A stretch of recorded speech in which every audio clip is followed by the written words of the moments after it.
Hey guys, Jordan here, and in this video I'm going to be showing you how to find social media marketing clients. And I'm going to do that just by doing some prospecting. I'm going to follow the exact process that I use to find new clients. So we're going to jump on the mat today. But before we do that, like, comment, subscribe, turn that notification bell on. Let's get started with this video.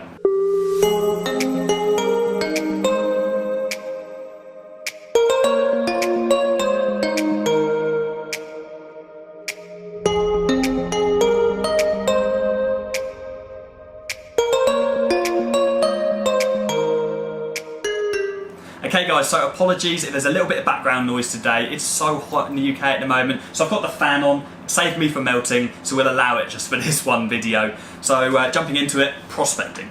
How do we find new potential clients? So as social media marketers, we all know what our service is, but just to recap, we are running online advertisements through social media platforms to drive more revenue through a company, whether that's through products or services or clients through the door, restaurant sales, whatever. And the main platform that we use is Facebook, and specifically Facebook ads. So it makes sense for us to look for potential new clients through that very same platform. Now what we want to look out for here is we want our potential clients, our prospects, in an ideal world, to be on Facebook and to be actively trying. So maybe they're posting a little bit irregularly, they're posting like once every couple of weeks or once every couple of months, or maybe their content isn't that good. We want them to have an understanding of how powerful Facebook can be, but not actually know how to take action and how to do a good job of it. And that's where we come in, and it makes our life a hell of a lot easier to sell our service because they're already actively trying. They're just not succeeding too well. So we're going to jump onto Facebook. Okay, so what we're on right now, you can see for yourself, I'm on my private Facebook page. And I want to make this all as organic as possible today, so I'm going to try and visit some companies which I have never been on before and do some organic prospecting as if I was to look for, let's say, restaurant clients today. So what I'm going to do is I'm going to go over to my search bar here on my private page and type in, I don't know, let's go Manchester restaurants. I've never ever tried to look for prospects in Manchester before, so let's see what we can find. What have we got here? Vegetarian and vegan. Let's have a look at this one. This would be interesting because the vegan and vegetarian industry is like booming at the minute. It's going up and up every single day. Like being a vegan, I swear, is like a fashion statement now. Apologies to any vegans watching this. I don't mean to cause offence. But yeah, it's a really popular niche right now. So let's have a look at this page. So I'm looking down here to see how often they're posting. So actually they're posting like pretty much every day with fairly good quality posts. Not the most high quality resolution images. They've got a really great base, 3,200 likes. So this is all really good stuff. Now what we want to do, Facebook recently released a new feature for us to see whether a company are actually advertising on Facebook at the moment. So if we go to the left hand side here, we click info and ads, we can see exactly what ads this company is actually running on Facebook. And we can actually see that there are no ads to show currently. So they're not running any ads whatsoever, which is great news for us. They're not nearly utilising this page enough. So if we go back over to home, what we need to do now is actually find contact details for us to reach out to this business. Now, this is a really important part. When you're actually reaching out to a business, when you're prospecting, you want to make sure that you are speaking to the business owner. And the reason you want to make sure that you're speaking to the business owner is because they are the person that's going to be able to make the decision. You do not want to waste your time on a general manager and a head chef and operations manager, whatever. You want to speak to the business owner because those people, what's going to happen if you meet with those people is they're going to have to second-hand sell your service. So you're going to have a meeting, you're going to be selling your service really well, trying to convince them, and at the end of that meeting they're going to say, okay, sounds great, but I need to check this out with Bob, the owner. And they're going to second-hand sell, and no one will sell your service as well as you will. So you want to straight away go for the top dog. So prospecting, how are we going to actually find this business owner's name? So what we're going to do is we're going to go over to their website and we're going to see if we can find his contact details, his or hers contact details. Please say this website works. Okay, something weird's going on with the URL, but we're going to try and find their contact details on here. So generally it's normally going to be on the about page. Let's go straight over to about and let's see what we can find. I'm just going to proofread this from Damien and the whole team. You'd think that Damien is the owner. Okay, established in 2011 by Damien Davenport. So Damien is the owner of this business. Damien is the person that we want to reach out to. Okay, so when we are calling this business, when we're going to be cold calling this business, we want to make sure that we're asking for Damien by name. So if we go back over onto this website and we go onto the contact us page, somewhere we should be able to find a number. There should be a number on this website. Book online, I don't know whether we can see it there. No, okay, on the Facebook page, okay, so we've got a number here. So straight away, with this business, they've got a great base, great Facebook page, they're posting, but they're not utilising the power of Facebook. We've got a phone number, we've got the business owner's name, Damien. I'm not going to call this business. Any of you watching this, call them right now, and this is a free prospect for you, because I'm not reaching out to restaurants at the moment, and I'm not really expanding my client base an awful lot, apart from big referrals coming to me. So there's a freebie for you, that one's on me. So let's do some more. Let's look for some more. Where can we look? Somewhere down south. Can we do Chigwell in Essex? Chigwell. There you go. That one there. Okay, Chigwell in Essex. So different area of the country. Let's see what we can find. What restaurants have we got here?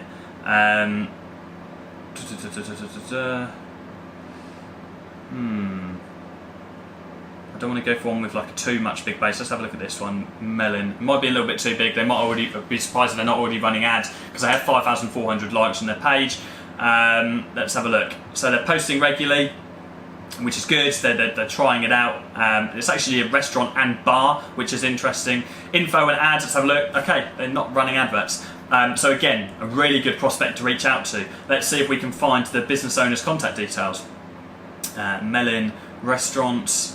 Nice website. About, let's see what we've got. Okay, straight away, easy enough. Straight away in the middle of the page there, Ali Melon, hence the name. So we've got a business owner's name there. Let's go on to contact us, and we can take their number. Easy as that. So what I would do if this was me right now, instead of actually calling all of these individual businesses one by one as and when I'm prospecting, I would be collating all of this data on a sales database. I'll be putting the phone number, I'll be putting the email address, I'll be putting the owner's name. So I have all of this all of these details to then allocate some time for a cold calling session later on, so I can just call up everybody in one hit. That's the most efficient way to do it. So let's do some. Let's do one more and see what we can find. Okay, right. So let's get somewhere different. One final place. It's actually really hard to think of locations on the spot. Birmingham. Let's go over to the Midlands. So Birmingham restaurants. That's not how you spell Birmingham. What have I done? Okay. So go over to pages and let's just click on a quick one. Varanasi. Never heard of it. Good base again. I'd be surprised if they're not using ads. 10th, okay, so they haven't posted since the 10th of July. So this is actually a really long time away. Well, it's pretty much a month now. So let's just have a look. They were posting regularly beforehand. Nice quality pictures. It'd be interesting to know why they're not posting now. If we go over to info and ads, not running any ads at all. So this is a perfect company to reach out to. Let's go over to their website and see if we can find the business owner's details. Okay, on the website, and let's go over to contact. No, what else have we got here? Catering, corporate events. Don't think it'll be under catering. Okay, so no, let's just sack that off. What we'll do is I'm going to show you another way that you can find owners' details. So this is actually a perfect example. We've been really lucky with those previous companies because it's actually not that easy to stumble across an owner's details. With restaurants it's quite easy to, but other industries you can't usually just stumble upon their details very easily. So there are other ways that you can get around this.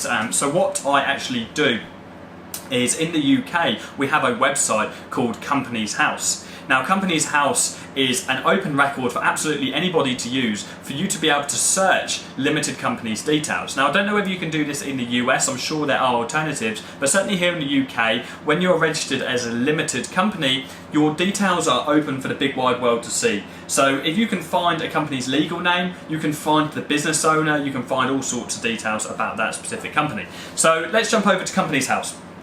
So we're on this website and we want to find their legal name. Varanasi, it's a bit vague, there's probably quite a lot of restaurants called that in the UK. I don't know whether it actually means something. But a good place for you to find a company's legal name is their privacy policy. So every company will have a privacy policy. You want to go down to the bottom of their page. I can see it here already, privacy policy, and it's illegal for a company not to have a privacy policy in the UK. So this privacy is important to Varanasi Restaurant. I presume that is the company name. And what we want to do is copy that and go over to Companies House. So you want to go to Google and type in Companies House Beta, or Beta, however you say it, and search for that restaurant or that company. There's nothing that's screaming out for me there. So another thing that we can do is we can actually search the address of the business. I can see the address here, 148 Broad Street. Search for that in Birmingham. And what have we got under companies? We've got 148 Broad Street. Okay, Pan-Asian restaurants. Makes sense. This is an Asian restaurant. This makes perfect sense.